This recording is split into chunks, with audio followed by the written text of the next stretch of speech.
Imagina una cámara que avanza lentamente por un corredor de piedra. Las antorchas apenas iluminan los muros húmedos. El aire es pesado, casi imposible de respirar. Al fondo, una puerta se abre y nos revela a una mujer sentada en silencio. Es Cleopatra, la última reina de Egipto. Su piel refleja el brillo mortecino de las velas. Sus manos tiemblan apenas, pero su mirada no. Sabe que la hora ha llegado. Frente a ella, en una cesta cubierta de lino, se oculta la criatura que decidirá su destino. Una serpiente enroscada, símbolo de poder y de muerte. La historia oficial dirá que buscaba una salida digna, que se negó a ser exhibida en Roma como trofeo de guerra. Pero si escuchamos con atención, en este silencio roto por la respiración agitada, descubrimos otra verdad. Aquí no hay gloria. Solo queda el miedo a la humillación y la necesidad de morir con la corona aún sobre la frente. Cleopatra acerca la mano a la cesta. Sus dedos acarician las escamas frías. Sabe que la mordida será rápida, que el veneno recorrerá su sangre hasta apagarla. Y sin embargo, no retrocede. Prefiere la oscuridad de la tumba a la vergüenza del desfile romano. Haz una pausa y piensa en esto. ¿Qué harías tú si el mundo entero que conoces se derrumba en cuestión de días? Si tus aliados te traicionan, si tus ejércitos son derrotados, si el imperio más poderoso de la tierra está a las puertas de tu ciudad, ¿aceptarías la humillación eterna o escogerías tu propio final? Así comienza nuestra historia. No con el nacimiento de una reina, sino con el eco de su muerte. Porque para entender a Cleopatra debemos empezar aquí, en esta cámara oscura, con el veneno reptando por sus venas. Desde este último respiro viajaremos atrás en el tiempo, a su infancia junto al Nilo, a su ascenso entre intrigas familiares, a su encuentro con César y Marco Antonio, a la guerra contra Roma y a la pasión que la condujo a la tragedia. Pero antes de retroceder, quedémonos un momento más en este instante. Imagina la sangre cayendo lentamente sobre la piedra. Imagina la corona aún firme sobre su cabeza. Imagina la mujer más poderosa del Oriente Antiguo, convertida en un cuerpo sin vida, mientras a las orillas del Nilo los pescadores siguen lanzando sus redes como si nada hubiera cambiado. El mundo entero se transformaba esa noche. Egipto dejaba de ser libre. Roma nacía como imperio. Y Cleopatra, la última faraona, se convertía en mito. Retrocedamos en el tiempo. Antes de la serpiente, antes de Roma, antes de la traición. Volvamos al inicio. Al río que lo alimenta todo. El Nilo. Allí nació Cleopatra. No en un Egipto puro, sino en un país gobernado por una dinastía extranjera. Su sangre era griega, descendiente de Ptolomeo, general de Alejandro Magno. Pero su destino estaba atado a las arenas y templos del Valle Sagrado. La ciudad que la vio crecer era un milagro de piedra y mar. Alejandría. Imagina sus muelles, repletos de barcos de todas partes del Mediterráneo. El olor del pescado fresco mezclado con especias orientales. Los gritos de los mercaderes ofreciendo aceite, lino, papiro. Y sobre todo, el rumor de la gran biblioteca, ese templo del conocimiento que guardaba los secretos del mundo antiguo. Cleopatra no fue una niña común. Desde muy pequeña comprendió que el poder es un arma más filosa que cualquier espada. Mientras otros niños jugaban entre patios y jardines, ella escuchaba en silencio las discusiones de los consejeros de palacio. Aprendía idiomas, estudiaba filosofía, entrenaba su mente como un soldado entrena el cuerpo. Cuenta la tradición que hablaba más de 9 lenguas, que podía dirigirse a los griegos, a los hebreos, a los nubios y hasta a los campesinos egipcios en su propia voz. Esto la hizo distinta. Mientras otros reyes se encerraban en torres de marfil, Cleopatra caminaba entre el pueblo y comprendía sus miedos. Haz una pausa y piensa en esto. ¿Qué significa crecer sabiendo que algún día tendrás que gobernar un país dividido entre ricos y pobres, entre extranjeros y locales, entre dioses que nunca se ponen de acuerdo? Desde niña sintió que cargaba con un destino demasiado grande. En las paredes de los templos escuchaba los mitos de Isis, la Madre Eterna, y muchos decían que Cleopatra era la encarnación de esa diosa en la tierra. Tal vez era exageración, tal vez propaganda, pero esas palabras se convirtieron en su armadura. Imagina a la joven Cleopatra paseando por los corredores del palacio, con el viento del Mediterráneo entrando por las ventanas, con la sombra de su linaje pesando sobre cada paso. Sabía que sus hermanos eran rivales, sabía que su trono estaba manchado de sangre incluso antes de ocuparlo, y aún así mantenía la mirada firme, como si desde entonces entendiera que su vida no le pertenecía, que estaba destinada a luchar contra fuerzas más grandes que ella, contra su propia familia, contra Roma, contra la historia misma. Así comenzó la formación de la reina, no con coronas ni con festines, sino con silencios, con estudios, con la certeza de que cada palabra, cada gesto, cada decisión podía significar la vida o la muerte. En este Egipto convulso, bajo el sol ardiente y las sombras del Nilo, nació la leyenda de Cleopatra. Cleopatra tenía apenas 18 años cuando el destino la puso frente al juego más peligroso, el poder. No era un trono vacío lo que la esperaba, sino una jaula rodeada de enemigos. Su propia familia, la dinastía tolemaica, herederos griegos que habían gobernado Egipto durante siglos, estaba podrida por dentro. Hermanos que envenenaban a hermanos, hermanas que conspiraban contra... hermanas, padres que desconfiaban de sus propios hijos. El palacio de Alejandría era más un campo de batalla que una corte real. A Cleopatra le tocó compartir el trono con su hermano Ptolomeo XIII, apenas un niño. Oficialmente reinaban juntos, pero en la práctica la balanza de poder se inclinaba hacia los consejeros que manejaban al pequeño como una marioneta. Ella intentó imponerse, mostrar que no era una figura decorativa. Hablaba directamente con los generales, con los sacerdotes, con los comerciantes, y esa audacia encendió la alarma de quienes preferían una reina silenciosa. No tardaron en desterrarla. Una madrugada, sus propios soldados la obligaron a abandonar Alejandría. Cleopatra, heredera del Nilo, se convirtió en exiliada. Imagina esa escena, una joven reina cruzando el desierto, sin ejército, sin corona, con el viento levantando la arena como si intentara borrarla de la historia. Haz una pausa y piensa en esto. ¿Qué harías tú si tu propia sangre te expulsa de la casa donde naciste, si tu futuro se convierte en polvo de un día para otro? Cleopatra no lloró en público, no imploró, calló, y en ese silencio comenzó a tramar su regreso. El pueblo de Egipto la recordaba, los sacerdotes veían en ella una oportunidad, y pronto, en medio de ese exilio forzado, apareció el nombre que cambiaría su vida, Roma.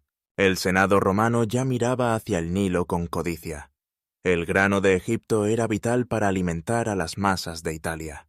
Quien controlara Alejandría controlaba algo más valioso que el oro, el pan del imperio, y Cleopatra lo sabía. Así comenzó la partida de ajedrez. Por un lado, un hermano niño manipulado por consejeros ambiciosos. Por el otro, una joven reina exiliada que no estaba dispuesta a rendirse. Y en el centro, Roma, esperando el momento oportuno para intervenir. Las intrigas crecían como serpientes enredadas en los pasillos del palacio. Un banquete podía terminar en veneno, una mirada, en traición, una alianza, en sentencia de muerte. Cleopatra aprendió pronto que el trono de Egipto no estaba hecho de oro, sino de sangre, y que para recuperarlo debía hacer lo impensable, aliarse con los hombres más poderosos del mundo. Lo que nadie sospechaba era que su regreso a Alejandría no sería con ejércitos ni con espadas. Sería con ingenio, seducción y una apuesta tan arriesgada que aún hoy parece una leyenda. Así se preparaba el escenario para el encuentro que marcaría el destino del Mediterráneo, Cleopatra y Julio César. Roma había llegado al corazón de Egipto.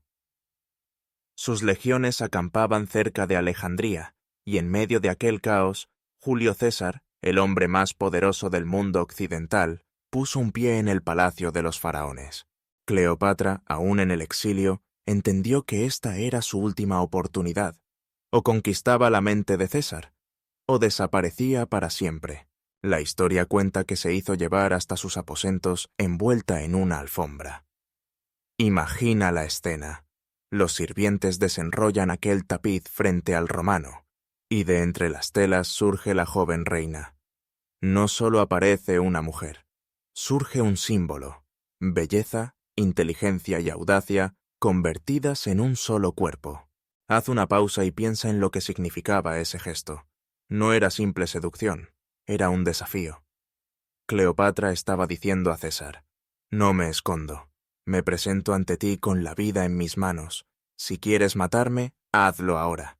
Si quieres unirme a ti, haremos historia».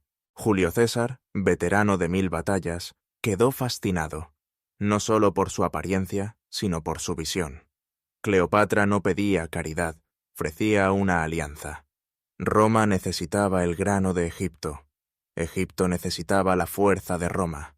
Y entre los dos podían hacer algo más poderoso que un imperio. Los días siguientes fueron decisivos. César escuchaba su voz, su risa, sus planes. Cleopatra se mostraba no como víctima, sino como estratega. Caminaban juntos por los patios del palacio, observaban el Nilo al atardecer, compartían noches en las que el futuro del mundo se decidía entre susurros. De esa unión nació un hijo, Cesarión, el heredero que podía unir dos mundos, el niño que representaba la posibilidad de un imperio compartido, mitad romano, mitad egipcio. Pero esa esperanza despertó miedo en Roma. Los senadores veían en Cleopatra una amenaza, una extranjera que podía debilitar la pureza de su poder, una mujer que no obedecía, que hablaba de tú a tú con su general más temido. Haz una pausa y piensa en lo que esto significa. ¿Cuántas veces en la historia una mujer poderosa ha sido reducida al papel de amante para no reconocer su verdadero genio político? La unión entre Cleopatra y César no fue simple romance. Fue un terremoto político, un movimiento que sacudió el tablero del Mediterráneo. Ella no buscaba solo amor, buscaba asegurar el trono de Egipto y un lugar en el mundo para su hijo. Pero la fortuna nunca permanece en el mismo bando por mucho tiempo. Cuando el puñal de Bruto y de los conspiradores atravesó el cuerpo de César en el Senado de Roma, también atravesó el corazón de Cleopatra. De pronto, todo lo construido se derrumbaba. Roma volvía a ser un enemigo impredecible, y la reina del Nilo debía prepararse para la siguiente jugada, porque el tablero todavía tenía piezas en movimiento, y entre ellas aparecería un nuevo jugador, Marco Antonio. Roma se despertó con un rugido de acero. En medio del Senado, los cuchillos se alzaron contra el hombre más poderoso del mundo. Julio César cayó bajo las dagas de quienes un día lo llamaron padre y protector. El eco de su asesinato viajó hasta Alejandría como un trueno que partía el cielo. Para Cleopatra fue un golpe devastador. Ya no tenía a su lado al único romano capaz de contener la ambición de sus enemigos. Era como perder el escudo en medio de la batalla. Pero más que eso, era perder al padre de su hijo, al hombre con quien había soñado un futuro de equilibrio entre Roma y Egipto. En su palacio, las columnas de mármol parecían vigilarla en silencio. La reina caminaba con pasos lentos, cargados de pensamientos oscuros. Ahora era madre de Cesarión, un niño demasiado pequeño para sostener el peso de un imperio, y a la vez era reina de un reino que se había convertido en presa codiciada por todos. Cleopatra no era ingenua. Sabía que los mismos que habían matado a César no tardarían en mirar hacia el Nilo. Egipto no era solo un aliado, era la despensa de Roma, su granero, su tesoro oculto. Y en ese tablero sangriento, ella era apenas una pieza, un peón en la partida de los romanos, pero un peón que sabía convertirse en reina. Los cronistas la describen entonces como una mujer distinta, ya no la joven que había seducido a César con ingenio y encanto. Ahora era una leona herida, golpeada, sí, sola también, pero con una ferocidad que no se apagaba. Sus enemigos pensaban verla derrumbarse. En cambio, descubrieron una mirada más fría, más calculadora, más peligrosa. Y justo cuando todo parecía hundirse, la historia grita: «Ah, Dabrowski». Otra puerta. En Roma, entre las sombras del poder, se alzó un nuevo nombre, Marco Antonio, un general de espíritu indomable, soldado leal a César y hombre de pasiones desbordadas. Él veía en Cleopatra más que una reina extranjera. La veía como la clave para desafiar a sus rivales y asegurar un futuro propio. Así comenzó una nueva alianza, un nuevo juego, pero también una amenaza aún mayor, porque el choque ya no era solo entre ambiciones personales, era Roma contra Egipto. Un choque que, tarde o temprano, decidiría quién gobernaría el Mediterráneo. El destino parecía haber preparado un escenario perfecto para el encuentro. Cuando Marco Antonio llegó a Tarso, en Asia Menor, no esperaba lo que estaba por suceder. Cleopatra, astuta y calculadora, decidió que aquel no sería un encuentro cualquiera. Dicen que el río se llenó de perfumes cuando su barco apareció. Velas púrpuras ondeaban bajo el sol. Remos de plata cortaban el agua con un ritmo hipnótico. La reina se presentó como Afrodita en carne viva, recostada en un trono de oro, rodeada de música, incienso y un resplandor que parecía desafiar a los dioses mismos. Marco Antonio, el gran general romano, quedó hechizado. No fue solo su belleza, fue su presencia, esa mezcla de inteligencia y poder que emanaba de cada palabra, ese magnetismo imposible de resistir. Allí comenzó una de las alianzas más peligrosas y apasionadas de la historia. Cleopatra encontró en él un nuevo protector, alguien capaz de devolverle seguridad para su hijo y su reino. Marco Antonio, en cambio, encontró en ella más que una aliada política. Encontró a la mujer que despertaba sus deseos y su ambición. Su unión no fue secreta. Roma entera centrada murmuraba sobre aquel escándalo. Para muchos senadores, Marco Antonio había caído bajo el hechizo de una bruja oriental, pero para él, Cleopatra era un refugio y un arma al mismo tiempo. Las fiestas en Alejandría se volvieron legendarias. Banquetes interminables, vino derramándose como ríos, apuestas extravagantes que retaban a la lógica. Cleopatra y Marco Antonio se mostraban juntos como dioses entre los mortales, provocando tanto fascinación como odio. Pero mientras el amor crecía, también lo hacía la amenaza. En Roma, Octavio, el joven heredero adoptivo de César, observaba con ojos fríos. Veía cómo Marco Antonio, enredado con Cleopatra, se alejaba de sus deberes romanos, y comprendía que aquella relación era más que un romance. Era un desafío directo a su poder. Cleopatra, madre, reina y amante, jugaba 3 papeles a la vez. Sabía que amarlo significaba arriesgarlo todo. Sabía también que cada beso podía acercarla a la gloria o a la ruina. Así, entre amor y guerra, comenzó una etapa marcada por excesos y conspiraciones. Lo personal y lo político se confundían. Lo íntimo y lo imperial se mezclaban en un solo fuego. Y en ese fuego, poco a poco, se forjaba la tragedia que aún estaba por llegar. En Roma, el silencio de los pasillos del poder escondía un murmullo constante. Mientras Marco Antonio y Cleopatra se hundían en lujos y pasiones en Alejandría, Octavio, sobrino nieto y heredero de César, movía las piezas con frialdad calculadora. Octavio entendía algo que sus enemigos subestimaban. El poder no siempre se gana con espadas, sino con palabras. Y en ese terreno él era un maestro. Comenzó a difundir una imagen venenosa de Cleopatra. La pintó como la bruja del Nilo, una extranjera que había embrujado a Marco Antonio, arrancándolo de sus deberes, corrompiendo su juicio con sus encantos. Roma entera escuchó esa historia una y otra vez. No se hablaba de Marco Antonio el general valiente, sino del hombre esclavizado por una reina oriental. Las calles murmuraban, los senadores se indignaban, y el pueblo comenzaba a ver en Cleopatra no a una aliada, sino a una amenaza que debía ser destruida. Octavio supo explotar los miedos más profundos de Roma. El miedo al lujo excesivo, a la decadencia oriental, a la pérdida de valores tradicionales. Cada banquete de Cleopatra, cada rumor sobre sus fiestas, se convertía en munición política.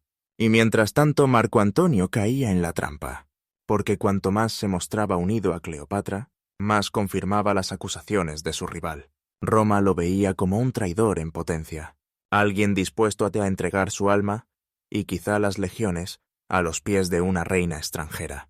Para Cleopatra todo aquello era un veneno invisible. Ella no peleaba solo contra los ejércitos, peleaba contra un enemigo más poderoso, la opinión pública de Roma. Y Octavio lo sabía. Por eso no levantaba la espada aún. Dejaba que las palabras hicieran el trabajo sucio. Así, poco a poco, la guerra se acercaba. No solo una guerra de territorios, sino una guerra de reputaciones, de relatos, de propaganda. Y en ese campo, Octavio llevaba ventaja. Lo que estaban en juego ya no era solo el futuro de Egipto o la honra de Marco Antonio. Era el control de todo el Mediterráneo. Y el mundo pronto iba a arder. El Mediterráneo, que durante siglos había sido el centro del comercio y de la cultura, ahora se transformaba en un tablero de guerra. Roma estaba dividida en dos bandos irreconciliables. Octavio, frío y calculador, contra Marco Antonio, el general apasionado que ya no podía separarse de Cleopatra. Las tensiones explotaron.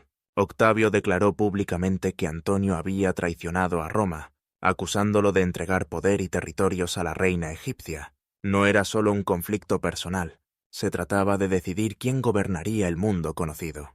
Cleopatra, consciente de que el destino de Egipto dependía de esa batalla, apostó todo. No se limitó a apoyar a Antón Anetnio en las sombras. Ofreció su flota, su riqueza y su determinación para enfrentarse al heredero de César.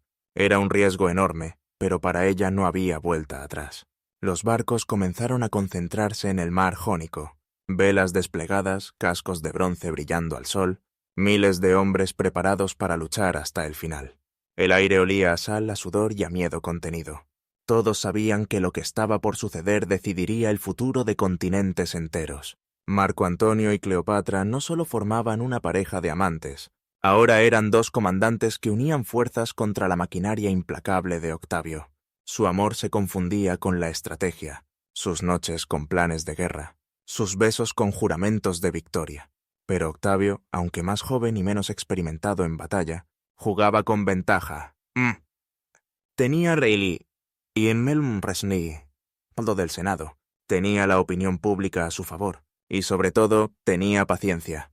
Mientras Antonio y Cleopatra derrochaban recursos en fastuosos preparativos, Octavio construía silenciosamente un ejército disciplinado, entrenado para el choque final. La tensión crecía como una tormenta en el horizonte. Las ciudades costeras se preparaban para el saqueo. Los mercaderes escondían sus riquezas. El pueblo, atemorizado, solo susurraba un nombre: Accio. Allí, en ese estrecho mar frente a Grecia, se libraría una de las batallas más decisivas de la historia. El destino de Roma, de Egipto y de los propios amantes estaba a punto de decidirse en un solo día. El amanecer del 2 de septiembre del año 31 a.C. se levantó pesado, como si el mar mismo presintiera lo que estaba por suceder.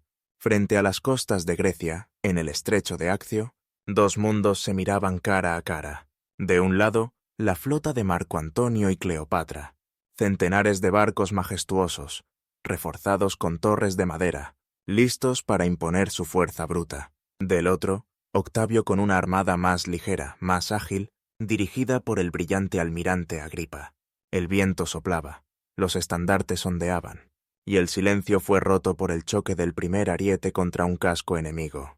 El Mediterráneo entero se estremeció con el rugido del combate. Las aguas se tiñeron de fuego. Los soldados gritaban, los remos crujían, las catapultas lanzaban piedras ardientes que caían como meteoros sobre los barcos.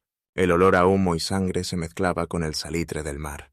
Marco Antonio, al frente, luchaba con la ferocidad de un león acorralado. Cleopatra observaba desde su nave real, sabiendo que allí, en esas olas, se jugaba no solo el destino de Egipto, sino el de su hijo y el suyo propio.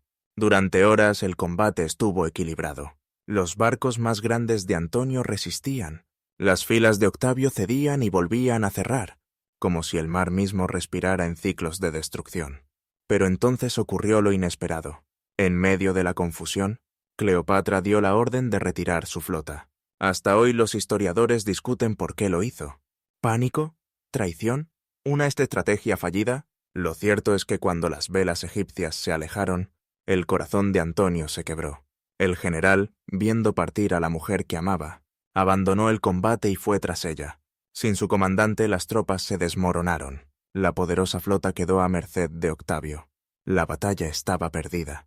Ese día, en Accio, no solo se hundieron barcos, Se hundió también el sueño de un imperio compartido, la visión de Cleopatra como reina del Mediterráneo, y el amor que pretendía desafiar a Roma.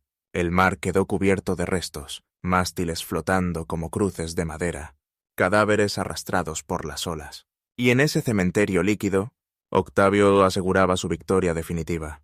Tras la derrota en Accio, el mundo de Cleopatra comenzó a derrumbarse. Roma avanzaba como una sombra implacable.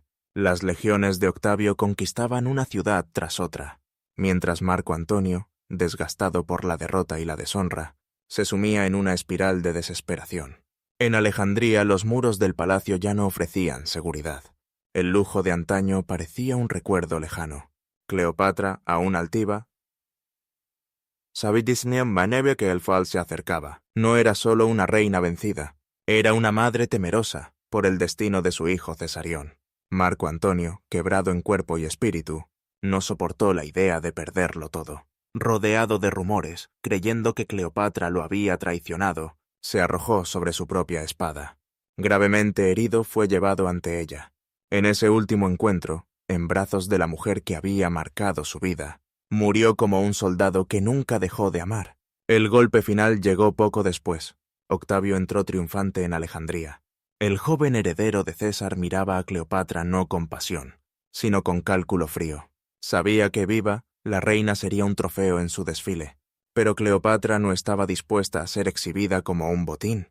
La tradición cuenta que en su cámara secreta ordenó traer una cesta con higos. Entre la fruta, oculta, una serpiente venenosa esperaba. La reina egipcia, envuelta en sus ropas reales, extendió el brazo con dignidad. La mordida fue rápida. El veneno recorrió su cuerpo mientras su mirada se perdía en el horizonte. Así murió Cleopatra, la última faraona de Egipto, no como esclava en las cadenas de Roma, sino como reina que eligió su propio destino. Con ella se extinguió una dinastía milenaria, y comenzó la era imperial de Roma bajo Octavio, convertido ya en César Augusto. El mundo nunca olvidó su historia. Amante, madre, reina y estratega, Cleopatra fue más que una mujer atrapada en un juego de poder. Fue símbolo de orgullo y resistencia frente al imperio más grande de su tiempo. Y mientras los siglos pasan, su figura sigue viva en las arenas del Nilo, en los muros derruidos de Alejandría, y en la memoria de quienes saben que, a veces, el amor y la ambición son capaces de cambiar el destino del mundo.